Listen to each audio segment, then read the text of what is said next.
Gente, a conversa foi tão proveitosa, não deu nem pra. Enfim, a gente chegou nos últimos segundos da conversa e eu tive que voltar aqui para continuar essa conversa esclarecedora com o Eric. Eu acho que ele já está aqui e eu não podia. Então, deixei já salvo, já postei a primeira parte e a gente continua aqui. Eu sou todo ouvidos, o tempo que ele quiser falar, voltamos. Olá, querido. Eu fiquei numa situação, porque estava chegando o tempo, eu falei, eu não posso cortar o raciocínio dele, não posso cortar, não posso cortar, mas Cortava, cortava. chegou, não, mas deu certo, graças a Deus. E, bom, a gente, Aproveitar, Otto, rapidinho, para agradecer, maravilhosa, da nossa amiga. Essa sim, uma branca antirracista, desde a época de colégio, nossa amiga Giovana Abreu, fofa, queridíssima. Obrigado, ela que fez esse nosso contato, deu essa ideia pro Otto. Não podia deixar de citar o nome dela aqui, isso nesse aí momento. é mais uma que eu devo para ela. A gente tem uma relação aí de muito aprendizado, ela me ensina muita coisa, a gente Ela é fora do discute muita coisa. comum. Ela já era assim no colégio e ela continua até hoje. A Gil é fora de série. Eu digo para ela que a gente no colégio, como era de idade, de turma diferente, a gente já se olhava e já sentia que o futuro ia promover esse encontro, sabe? A gente Sim, já se conectava, mas aí só agora, passado quase 20 anos depois, a gente se encontrou e entre as coisas boas que essa amizade me traz, uma delas foi poder conversar contigo, porque só para a gente voltar aqui à história, eu realmente queria de alguma forma contribuir, tu falaste ali, os amigos brancos que querem contribuir. Eu fui atrás de pessoas que eu tenho contato, que eu convivo, uma delas é a Amy Paixão, que é uma cantora daqui que eu acho uma força da vai natureza. fazer live comigo dia 16 no Diálogos Você, de Pretitude. tu conheces ela? Ainda não tive oportunidade, tenho muita vontade que eu adoro, eu sou fã da Prepare-se, música. prepare-se, porque eu não consigo encontrar outro termo. Ela é uma potência, uma força da natureza, Sim, porque é uma menina daqui criada na periferia, com os recursos mínimos, e para mim ela tá assim, no Brasil mesmo, com o recurso que ela tem, com a limitação geográfica e o entendimento que ela tem dessas questões todas, o quanto ela traz isso para a música dela, o quanto ela traz isso para toda a narrativa dela, é muito forte. E ela foi uma das que eu procurei. E ela me disse uma coisa que me marcou. Ela disse, amigo, eu não sei o que te dizer. E não me cobra também. A gente exatamente. não precisa ser didático se não quiser, né? Exatamente. O teu caso é porque tu já tens aí um trabalho de militância, de discussão, então talvez para ti, mesmo nessa dor toda, seja mais fácil, porque já é algo que tu faça sempre, né? Mas ela me disse Sim, uma coisa que me marcou muito, ela disse, quando a gente quer falar e quando é genuíno, e o outro absorve, maravilha, mas a gente não tem obrigação, no caso, os negros não têm obrigação de ensinar ninguém, não, né? É um não caminho tem que, não. se você tem um interesse, no caso eu tenho um interesse, que busque isso pesquisando, que venha, né? E eu achei que uma das formas que eu tinha de fazer isso realmente é ouvindo, sabe? Sim. Porque qualquer coisa que eu vá dizer aqui, não, Vamos por fazer mais bem propaganda que da Amy, ela lançou música hoje, um clipe hoje hoje, maravilhoso. Ela é esse clipe, maravilhosa. inclusive, ela fez em casa, na quarentena, a música é sensacional, o clipe, tá aí uma das coisas que eu não sei como ela consegue. Isso aí, Ela dá tudo, ela dá eu tudo. tiro meu chapéu para ela, Ela assim, dá eu tiro tudo. tudo, Terça-feira ela sabe? vai estar falando comigo, ela dá tudo. Ela é fora do normal. Essa Ela danada é vai um estar falando absurdo. contigo terça-feira, que horas? Só para eu saber. Terça-feira, 19 horas, nós vamos, eu e Amy Paixão, a gente vai conversar de os direitos do povo preto no cenário atual. Sabe por que eu estou Imagina, te ela vai. perguntando isso, né? Porque hoje, quando eu mandei uma enxurrada de áudio, de tudo para ela, eu pedi para ela, pra gente, a gente já fez uma live aqui logo no começo, e eu convidei ela de novo. Qual foi o dia? Terça. Ela aceitou, mas eu não disse horário. Depois ela falou: fala com o meu assessor, que ele que organiza tudo isso, porque eu estou numa Sim, loucura.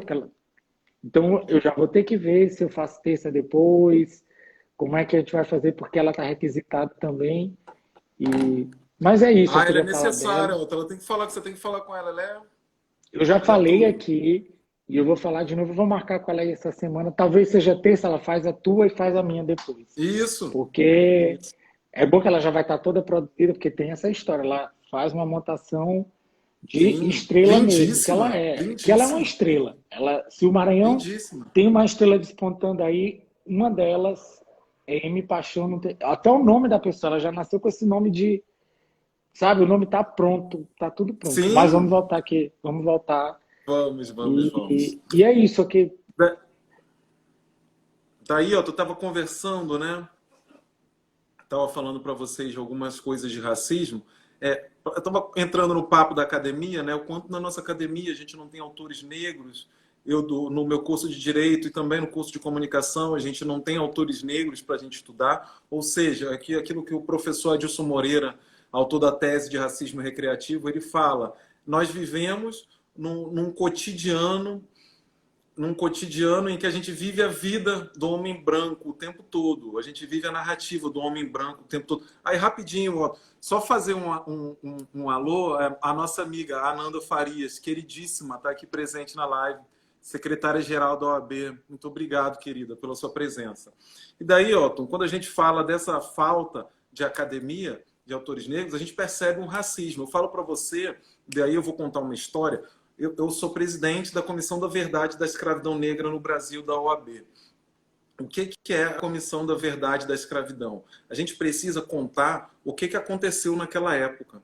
Tem uma lei, que é a Lei 6.389, que ela fala, Otton, e aí eu falo para você, daqui a pouco eu vou falar para você, que todas as leis que tem no Brasil, que trata da temática negra, a gente não consegue tirar ela do código e colocar ela em prática. Tem uma lei que é essa, que fala que nas universidades e na escola, tanto no ensino médio quanto no ensino fundamental, deve ser ensinado a história da África, a história do negro no Brasil, a descoberta de novos heróis. E é justamente isso que a minha comissão vem fazer aqui na OAB. Eu conto para você a história de Luiz Gama. Você conhece a história do Luiz Gama? Conhece esse personagem brasileiro? Ótimo. É melhor assim, que aí eu conto até para você. Eu vou achar. Luiz Gama, ele é o patrono da escravidão no Brasil. Ele é herói nacional. Por lei federal, o nome dele está escrito no Panteão da República, lá em Brasília. Otton, para você ter uma ideia, o Luiz Gama, ele, na época, existiam leis, como eu falei para você, em que o negro ele era impedido de estudar. Então, Luiz Gama, o que ele pensou? Ele conseguiu se alfabetizar, né? E as pessoas ensinaram ele, sempre nessa caminhada, tem brancos antirracistas que ajudam, né? Ele conseguiu se alfabetizar, e como ele não poderia entrar à universidade de Direito, ele teve uma ideia. O curso de Direito todo, daí eu preciso falar que Luiz Gama, ele é filho de um casal interracial. A mãe dele liderou a revolta dos malês na Bahia. Ela veio para o Maranhão e trouxe e fundou aqui no Maranhão um tambor de crioula. E Luiz Gama, ele foi vendido pelo pai dele, que o pai dele era branco. E ele, de maneira espetacular, naquela época, mesmo criança, conseguiu provar na justiça que ele tinha nascido livre, que ele não era escravo, que ele tinha sido vítima de racismo do pai dele. Então, ele se apaixonando pelo direito, ele cursou os 5 anos da faculdade de Direito como ouvinte. E isso pode acontecer até hoje nas universidades públicas. Qualquer pessoa, ela pode entrar numa sala de universidade pública e ter acesso àquelas aulas como ouvinte. E existia, Otton, uma brecha no ordenamento jurídico brasileiro até 1934, que dizia que a pessoa ela não precisava, para atuar em primeiro grau, nas primeiras varas, você trabalha no Tribunal de Justiça, ele não precisava ser formado em direito para atuar ali na primeira jurisdição. Você só precisava fazer uma prova perante, provar que tinha saber jurídico. E Luiz Gama assim o fez. Tinha essa carteirinha, que não era a carteira da OAB, se chamava uma carteira de provisão, que eles tiravam, faziam essa prova, como se fosse uma prova da OAB na época. Eles tiravam ele tirou essa carteirinha de provisão, e daí, Otton, ele pegava e colocava nos anúncios dos jornais para os negros que pudessem ler ou que informassem aos outros que ele exerceria a advocacia pro bono, que é de graça para negros que estavam escravizados, mas estavam em ilegalidade. E daí, Otton, ele conseguiu, perante os tribunais brasileiros, mesmo antes da escravidão, Luiz Gama morre antes de ver a abolição da escravidão. Mais de 32 anos antes de ver a abolição da escravidão. Ele, perante os tribunais brasileiros, ele consegue libertar mais de 1.000 escravos. Daí você vai me perguntar, Otton, poxa, Eric, como que o Luiz Gama conseguia libertar... Ó, Giovana na área. Gil, um beijo. A gente falou mal de ti ainda agora, viu? E daí a gente... Tô brincando, Gil. E daí, Luiz Gama consegue provar nos tribunais brasileiros mais de 1.000 escravos. Como que ele fazia isso? Ó? E daí eu vou contar para você uma gíria que a gente escuta até hoje, né? É uma gíria chamada, essa é a lei para inglês ver. Quando que nasceu essa expressão, que era a lei para inglês ver? Ela pressionou o Brasil para acabar com o tráfico negreiro. Então o Brasil promulgou uma lei em 1830. Olha, está proibido o tráfico negreiro aqui no Brasil. Ou seja, qualquer escravizado que chegasse em 1831 em diante estava em ilegalidade perante as leis brasileiras.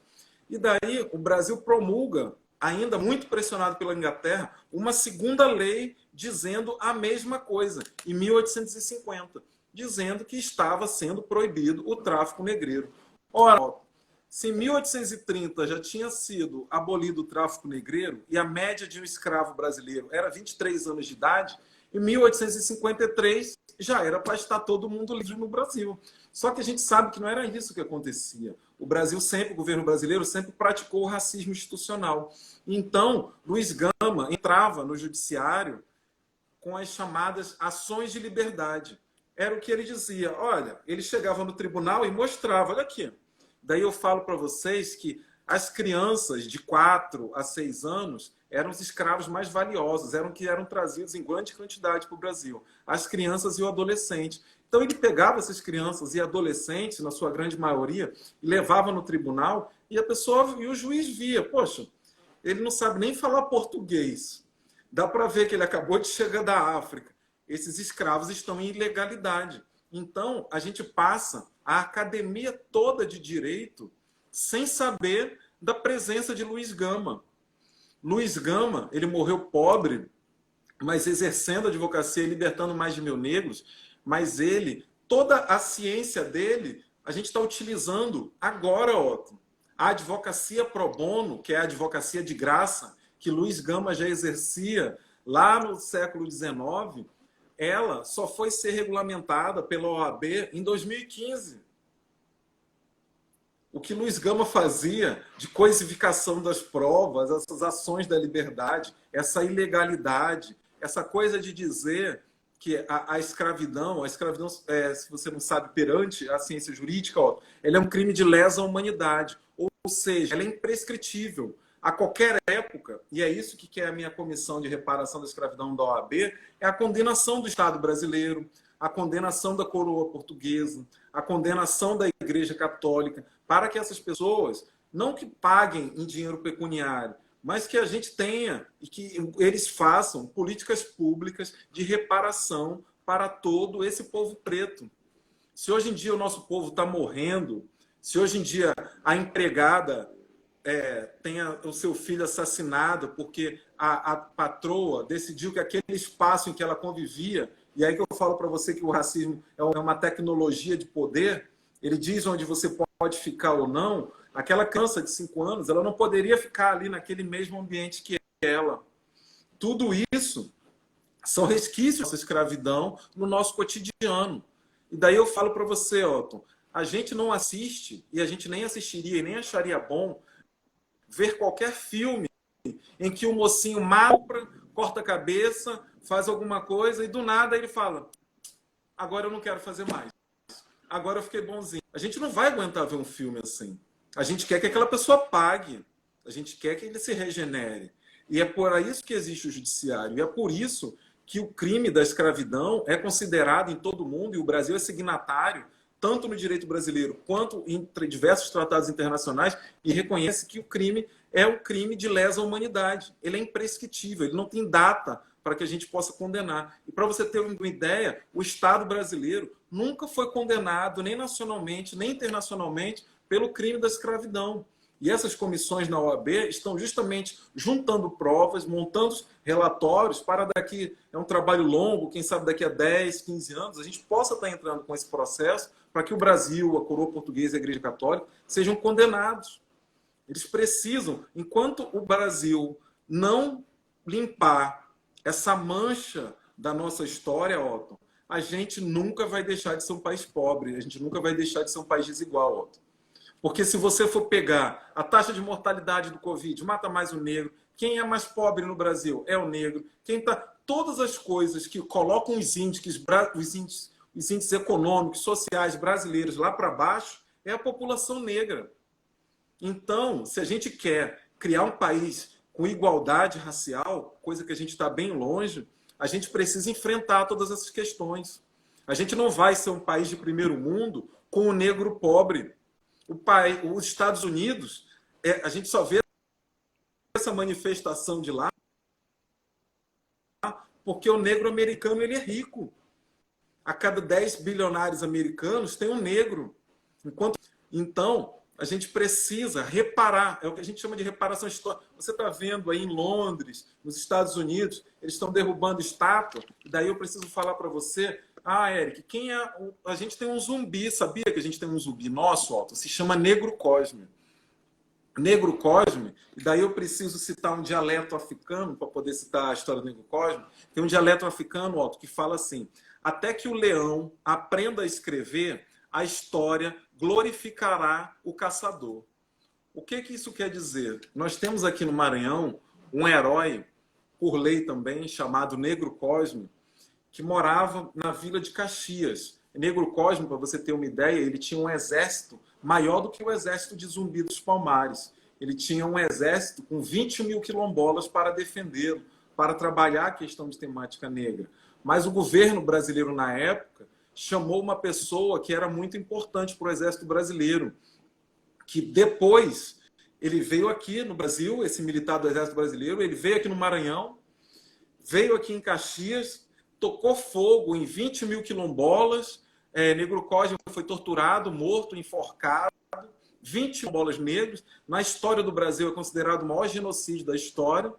E daí, essa pessoa que cometeu todos esses crimes, que mataram essas pessoas, que não estavam cometendo crime nenhum, Negro Cosme, assim como seus quilombolas, eles só queriam a liberdade. Que por deveras, como eu provei para você através de Luiz Gama, já era legalmente, esses escravos já estavam ilegais naquela época, juridicamente falando.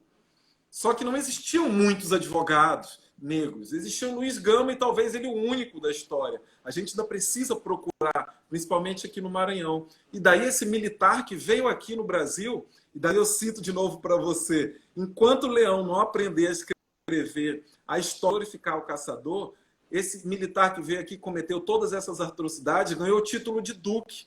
Ele virou duque de Caxias. Ele virou marechal do Exército Brasileiro. Quando eu falo que o branco no Brasil, que a diferença entre as manifestações dos Estados Unidos e as manifestações do Brasil, a diferença é o branco, é porque eu quero saber se o branco antirracista vai comigo lá no bairro do João Paulo, em frente ao Exército Brasileiro, me ajudar a derrubar a estátua de Duque de Caxias, desse genocida. Será que a população brasileira vai apoiar essa nossa ideia?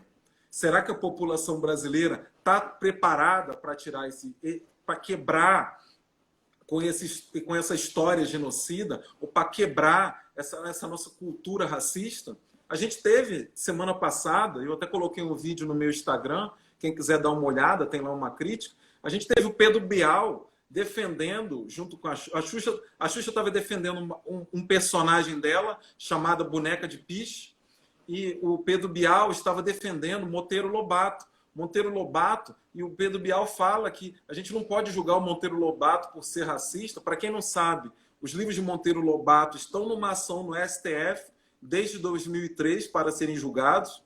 A gente pretende, sim, não precisa apagar os livros dele, mas precisa reparar, tirar todo aquele racismo, porque ele é o pai do racismo científico no Brasil. E daí o Pedro Bial na maior TV brasileira, a segunda maior TV do mundo, ele fala que a gente não pode julgar o Monteiro Lobato porque à época fazia parte da cultura da época. É mentira, Pedro Bial. O Monteiro Lobato teve os livros proibidos de serem publicados nos Estados Unidos. O Monteiro Lobato era muito rico. Ele viajou nos Estados Unidos e ele tentou, em quase todos os estados americanos, tentar com que seus livros fossem publicados. E os brancos americanos, é como eu falei para você, que a diferença é que o branco lá ele é antirracista, os brancos lá se negaram a escrever os livros de Monteiro Lobato. Aqueles livros, perante os brancos, alertaram Monteiro Lobato que feria a Constituição americana, que eles não poderiam ser colocados. Monteiro Lobato volta para o Brasil sem ter seus livros publicados. Estava conversando Pedro Bial com a Xuxa. E a Xuxa pega e ela defende que muitas coisas que ela fazia na época, hoje em dia ela seria massacrada. E daí ela defende, eu não sei se você lembra, acho que você é muito jovem, ela tinha um personagem chamado Boneca de Piche, onde ela se pintava toda de preto e ela fazia par com aquele grande ator negro, Grande Otelo. E ela defende esse personagem em plena Rede Globo, em 2020, dizendo que aquilo à época era uma coisa normal. Não era, Xuxa. Xuxa, você é um dos símbolos do racismo de controle de imagem brasileiro. Você não tinha nenhuma paquita negra. Você não tinha nenhum paquito negro. A negra que adentrou um programa da Xuxa já entrou já na década de 2000, ou seja, quase 30 anos depois de trabalho da Xuxa na televisão brasileira, e era uma negra que era vítima de racismo, que era bombom, que era hipersexualizada. Ela só estava ali para sambar, para dançar e para ser muito sexy, porque a beleza do negro ela é estereotipada para isso, né? O negro tem que ter o membro avantajado e a mulher negra é aquela mulher que é boa, de transa, de sexo. É isso que a sociedade espera do negro. É essas imagens de controle que são trabalhadas. Então, Otto, é bem... Você está vendo aí, eu fico falando muito, eu vou deixar você falar agora um pouco. Essas coisas são bem pesadas, porque a gente enxerga ainda, nos dias atuais, a gente enfrenta situações que a gente deveria. As cotas, como eu falei para você, Luiz Gama ele foi impedido de estudar. Os negros brasileiros eles eram impedidos de estudar. Isso não aconteceu nos Estados Unidos. E daí, quando a gente vem falar aqui das cotas, eu estou entrando com uma representação junto ao Ministério Público e ao Ministério Público Federal. Os brancos fraudam as cotas aqui no Brasil para adentrar as vagas do negro. Esse assunto de cotas ainda é muito recorrente. A gente tem ainda, e daí eu falo para você que o racismo é tão poderoso no Brasil, Otto, meu amigo, que não é só o branco que continua a negar o racismo no Brasil. Nós temos também diversos negros que negam o racismo no Brasil. Nós temos negros que são contra as cotas raciais. Enquanto lá nos Estados Unidos, a gente tem mais de 70 anos de cota, não só em universidade pública, mas também na rede privada. Volto a falar para vocês, Harvard tem cotas raciais desde a década de 70. Aqui no Brasil, a gente conseguiu a lei de cotas só em 2012. A lei só tem 8 anos. Eu preciso explicar que essas reparações são transitórias. A partir do momento em que elas atingem os objetivos, a gente retira elas de ação e deixa com que as coisas caminhem. Mas a gente não consegue. E eu preciso pautar ainda que no Brasil, a lei de cotas, as pessoas não sabem disso, ela não é só para negros. A lei de cotas, ela é para negros ou pardos, ela é também para o branco. Ou seja, qualquer pessoa que tenha renda familiar até um salário mínimo e meio e tenha estudado durante toda a sua vida no ensino fundamental, em médio, em rede pública, ela também tem direito a cotas. Os indígenas brasileiros, eles também têm direito a cotas. Eles entram, todas essas três figuras que eu citei para você, eles entram na lei de cotas perante esses 10%. E a gente tem toda uma sociedade, como eu falei para você, brancos e negros, contra essa política, que é uma política que visa reparar mais de 300 anos em que o negro era impedido. A gente não sai da mesma escala de linha de chegada, Otto.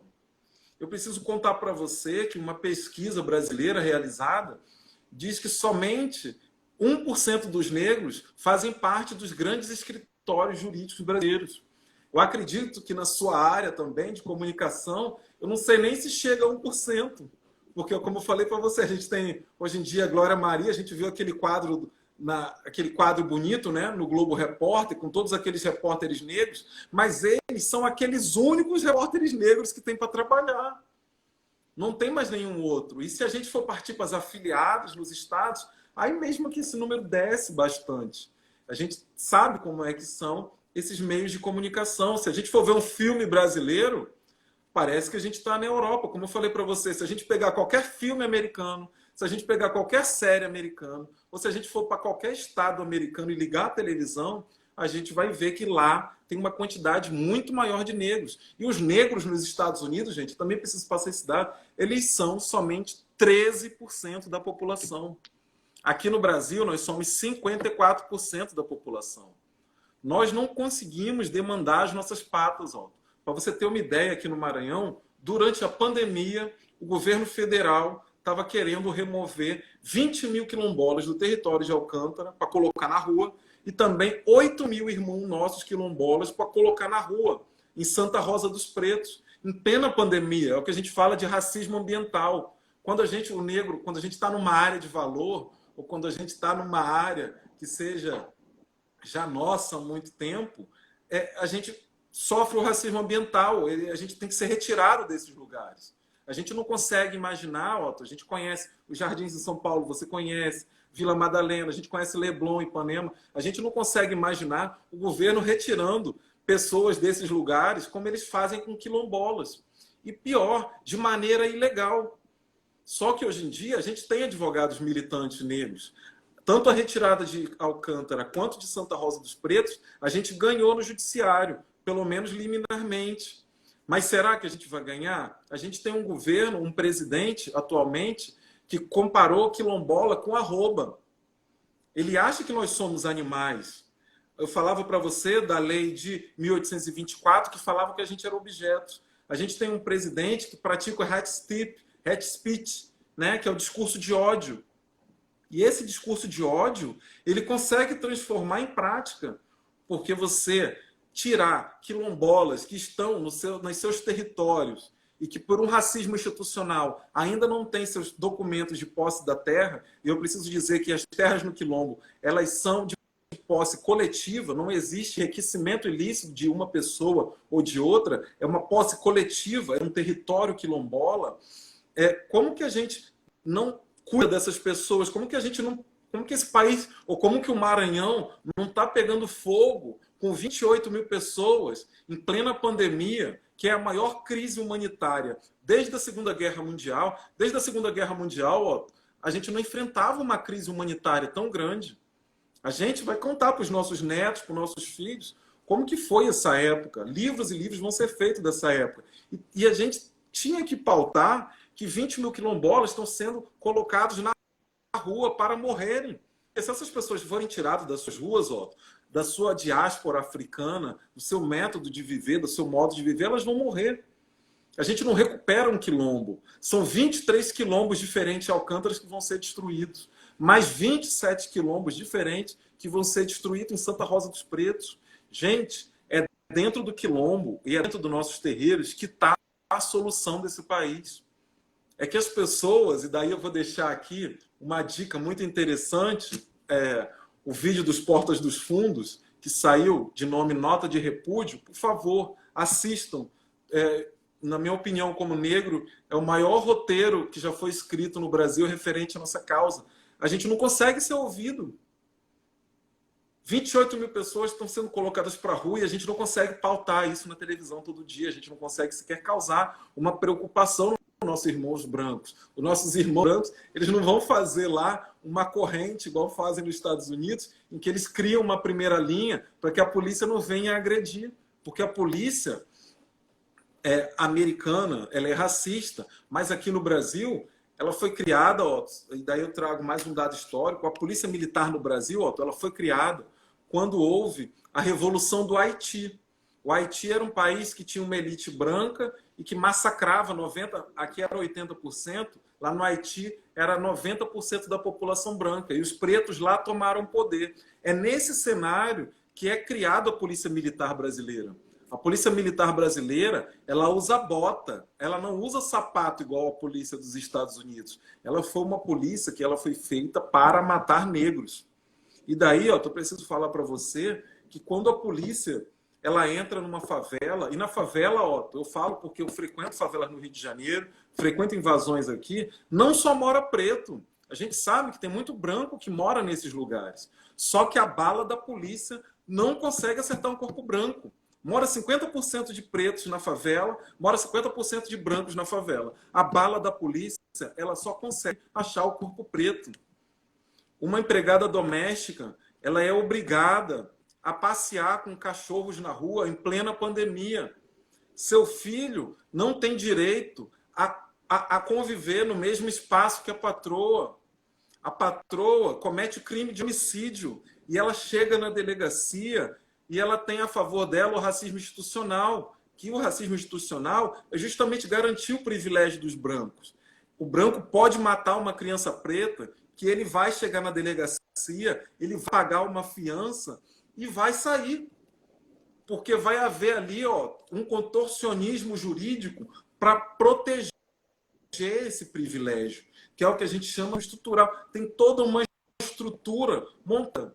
Se fosse uma empregada negra que matasse uma criança branca de uma patroa branca, até hoje a gente estava demandando isso na televisão. O rosto dessa empregada que tivesse cometido esse homicídio estava em todos os celulares, em todos os grupos de WhatsApp. Enquanto a pessoa que matou uma criança negra deixou ela cair do 9º andar de um prédio, a gente sequer sabe o rosto dela, a polícia sequer informou o rosto dela. Teve que haver uma procura do movimento negro para saber quem era ela, para colocar as fotos dela, porque a imprensa também não ajuda a gente nessas horas, não comenta qual o nome dela. Então, amigo, era tudo isso que eu queria desabafar um pouquinho. Eu estou aqui aberto às suas perguntas, o que você quiser. Mas é basicamente isso que o racismo faz com a gente. Ele é essa ferramenta tecnológica de poder, que, como eu repeti já naquela primeira parte, ele é mais moderno que os nossos celulares, que os computadores da Apple, do que qualquer coisa que a gente venha falando. Então, falando aqui, necropolítica, Mambembe, é exatamente isso, é necropolítica. É essa política de extermínio da população negra, de diversas formas, exercida de diversas maneiras pela nossa sociedade. Essa piada racista, ela mata a gente, ela deixa a gente doente. São várias, essa questão da gente ir na delegacia e a pessoa perguntar, poxa, mas isso é racismo mesmo? Isso machuca a gente. A pessoa não entender que o filme O Vento Levou é um filme racista, machuca a gente triste, porque as pessoas não conseguem, pelo menos o branco brasileiro, se colocar. É impossível, realmente, eu entendo isso, mas deveria haver no branco brasileiro um pouquinho mais de empatia, de saber que isso causa dor.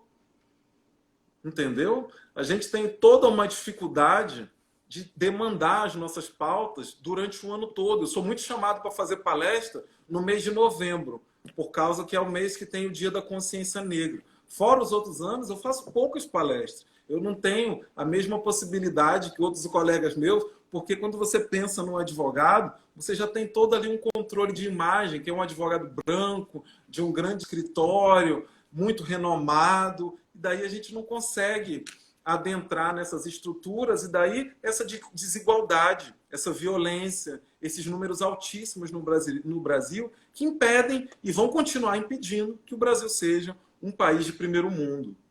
Passo a palavra para você, querido.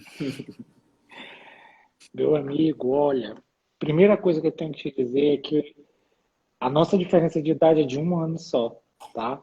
E segundo, Meu Deus. eu assisti essa entrevista do Bial com a Xuxa e não era um quadro que ela tinha, foi um especial da Globo que ela se pintou toda de preto e fez uma performance com o Grande Otelo, que é aquela famosa campanha do tente, invente, faça um 92 diferente. E aí isso tem 28 anos, eles trouxeram isso no momento de discussão. Eu tenho que te dizer que eu precisava te ouvir, Porque eu olhei aquilo, eu achei esquisito. Mas em momento algum eu me atentei para o fato dele ter defendido o Monteiro Lobato, porque agora eu me lembro que ele falou dessa história de contextualizar a época. E eu sou tão apaixonado pela Xuxa que eu fiquei assim, mais me perguntando por que, que eles trouxeram essa história de 92. E me soou como uma maneira de contextualizar com essa questão do racismo, mais para o politicamente correto, sabe? Não tanto para a história da dor. Então, tudo isso para te dizer que a gente precisa ouvir, porque eu não vou conseguir alcançar nunca sem ouvir, entende? E de repente, fazendo aqui uma interpretação ao que o Bial e a Xuxa fizeram, eles não deveriam ter entrado no mérito de nada. Ou ela pediria Exatamente. desculpa, ou ela seria honesta e dizer, olha, foi numa época em que eu não pensava a respeito, e eu acho até que ela se saiu melhor porque ela jogou a peteca pro tempo, né? Ah, era naquela época, se fosse hoje eu seria cancelada. Ela nem defendeu, nem enfim, nem criticou. E ele, acho que, porque eu sou fã dele também, eu acho que ele mais foi Sim, infeliz na colocação, mas entende que eu jamais faria essa análise que tu fizeste, e por isso é que é importante que a gente escute, porque tem aí porque eu uma também, ó, urgência. eu também sou fã da Xuxa. Eu fui na Xuxa, eu talvez tenha sido o primeiro maranhense a ir na Xuxa, a ganhar na Xuxa. O chefe de segurança dela é policial federal, é amigo do meu pai até hoje. Eu até tinha contato com a Xuxa, até recentemente. Eu frequentei o show da Xuxa de 6 anos de idade até meus 15 anos de idade. Quem quiser aí, pode ver no Instagram que vai ter foto minha, criancinha, a Xuxa abraçada comigo. Eu tinha vídeos maravilhosos com ela ganhando o programa. Uma vez eu ganhei, desempatei meninos e meninas, eu ganhei. Só que, Otto, a gente consegue entender e trabalhar o quanto esse controle de imagem matava, quantas crianças queriam ser a Maíra Azevedo, a tia Má, ela conta da história que ela queria ser Paquita da Xuxa. Era o sonho de nós, eu também queria ser Paquito da Xuxa. Mas quantos sonhos eram destruídos porque negros não poderiam ser?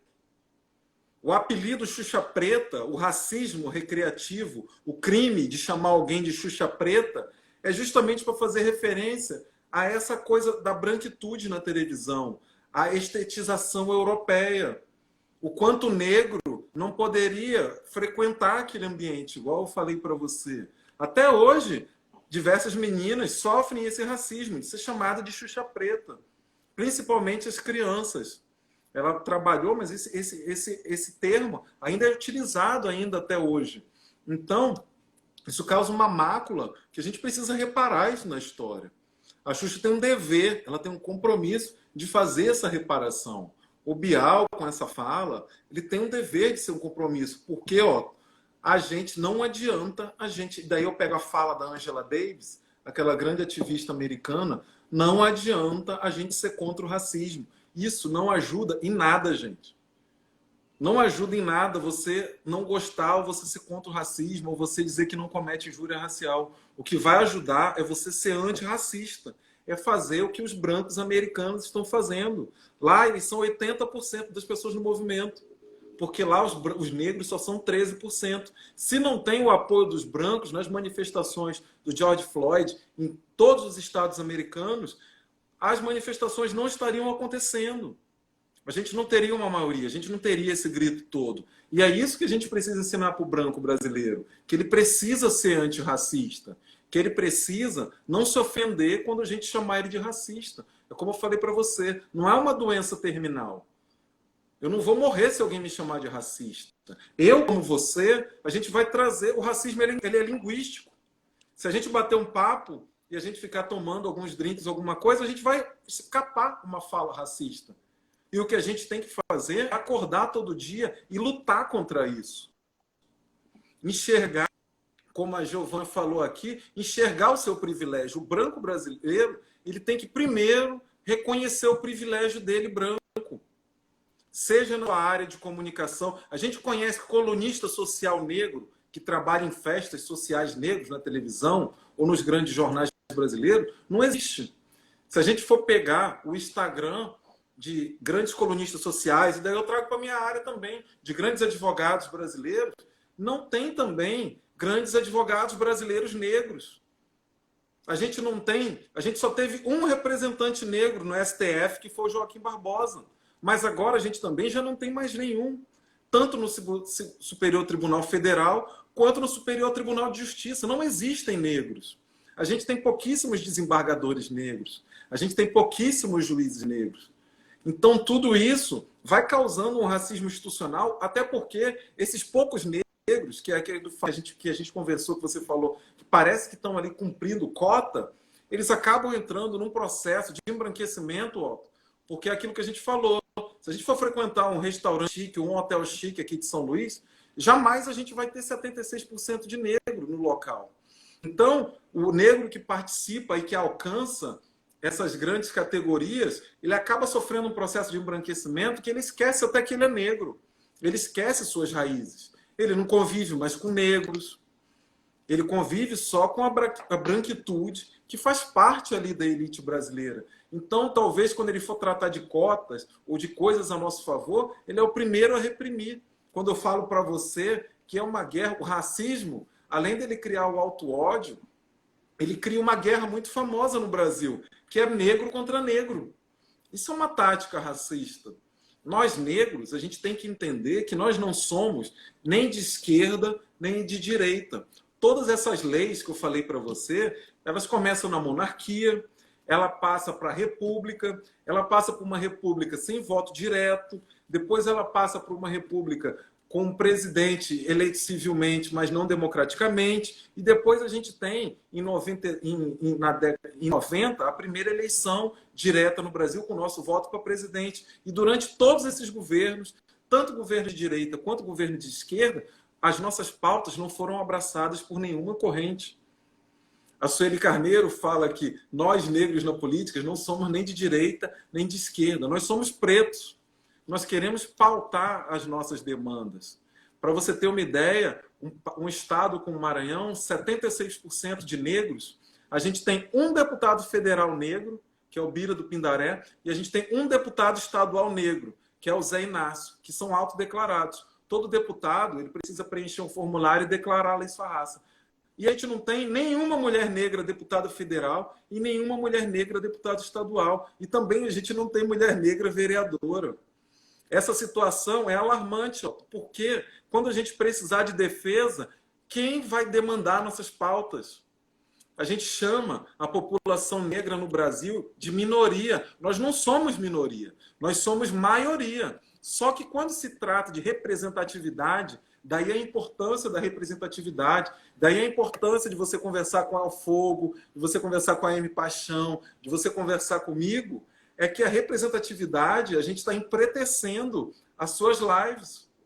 É necessário que a gente faça isso. É necessário, é lindo esse seu movimento de racista. Eu comentei e escrevi, é muito lindo o seu convite, muito respeitoso, que você, a primeira coisa que falou, você falou para mim, Eric, eu não quero falar nada, eu quero só ouvir e aprender. Otto, isso não existe.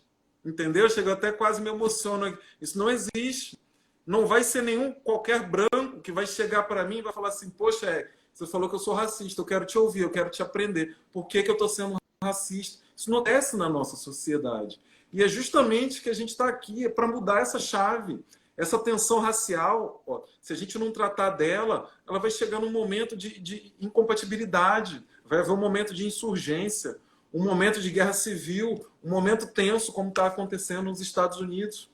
E a gente não precisa passar por isso, porque todos nós somos seres humanos. Eu não vou trazer isso depois de uma coisa. Somos seres humanos, a gente tem uma capacidade de raciocinar. A gente deve usar a nossa inteligência, mas de maneira a combater essas mazelas da sociedade. Quando o movimento negro fala, todas as vidas importam, aí vem a sociedade racista e inventa e fala, não é todas as vidas negras, são todas as vidas que importam. Gente, a gente sabe que todas as vidas importam.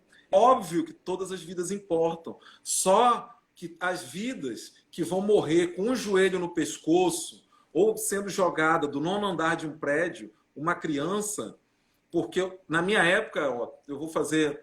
A nossa época, já que você me lembrou que eu sou um ano, as crianças negras, elas só começavam a ser vítimas de racismo com 10, 11 anos de idade. Eu tenho um caso de racismo, depois, se der tempo, eu conto para você. Eu fui preso com 10 anos de idade no Rio de Janeiro. Eu sou um maranhense que fui criado no Rio de Janeiro. Eu vim para São Luís somente com 15 anos de idade. Eu fui preso no supermercado com a roupa do colégio, um dos colégios mais caros do Rio de Janeiro, que é o Colégio Curso Martins de Vila Isabel. Ele existe até hoje.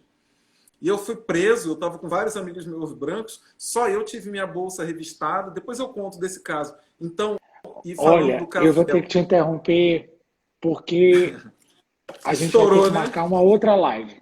Ah, A gente vai ter tranquilo, que querido. marcar hoje. Desculpa eu me Hoje já foram. atrapalhar Não, de que falar bastante desculpa. aqui. Não foi desculpa. Eu vou te falar que isso aqui é inédito, porque se desse, é porque a gente já vai ficar exausto, não tem mais nem sentido a gente É continuar hoje. verdade. E esse espaço aqui, ele não é só para hoje.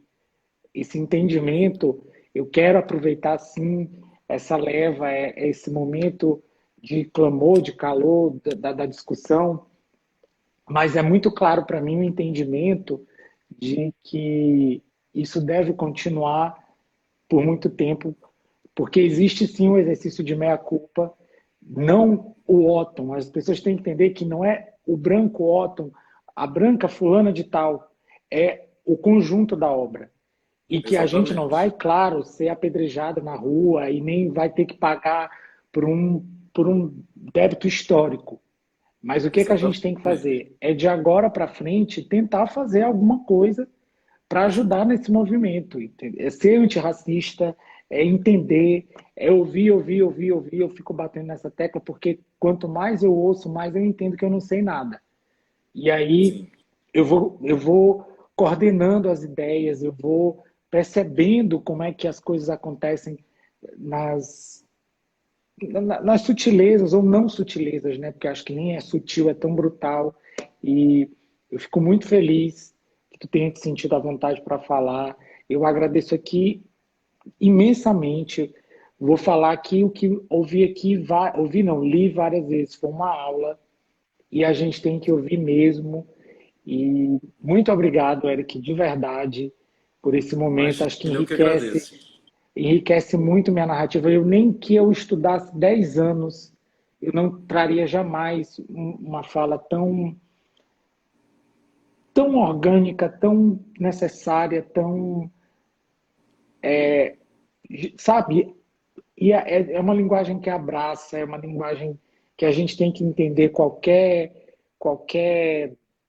derrapada de emoção, sabe, de dizer, não tem essa história de ele falou demais, ele falou. Não, falou na medida e eu tinha que concluir isso aqui porque, sabe, eu precisava, mas esse lugar é teu e para mim, que tem aqui os seguidores que eu tenho, se tem essas pessoas aqui assistindo a gente, era o meu papel mínimo, era de dar oportunidade de dizer, continuem te ouvindo nas tuas redes sociais, porque tem todo dia live maravilhosos lá e tu tens feito um conteúdo importantíssimo. E esse encontro aqui vão ter mais, viu?